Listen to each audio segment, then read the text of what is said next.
Kunwari, hindi nyo po alam. Kunwari, hindi namin alam ano. Kasi ngayon kagatod, alam na Ano pa, no? binibidyo ko. Isang mapagpalang araw po sa ating lahat.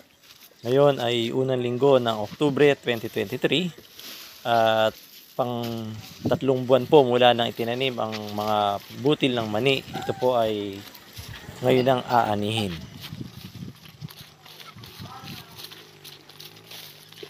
Halina po at samahan ninyo akong tunghayan kung paanong umaani ng mani ang mga taga Occidental Mindoro.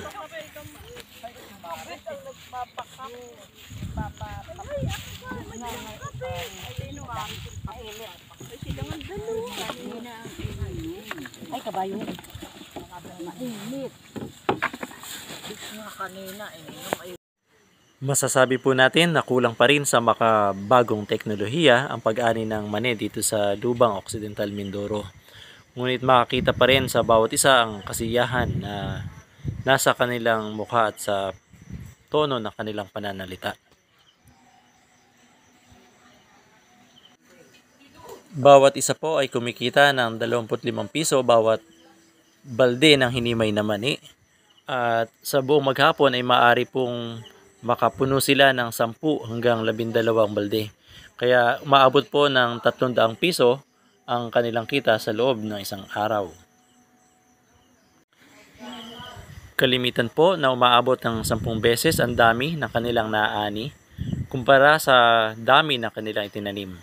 At saktong 3 buwan po ay inaani ito upang sigurado na makukuha po nila yung pinakamataas na ani na walang naiiwang butil sa lupa at wala naman na tumutubong buto dahil sa sobrang gulang ng mga ito.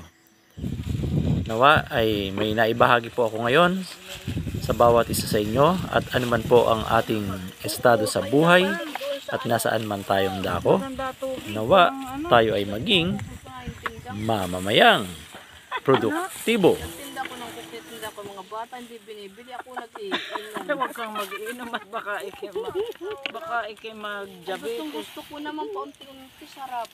Kaya nga, kung naalala ko yung kahapon ako bumili. Hindi ko kayo iniintay bumili, okay nga sa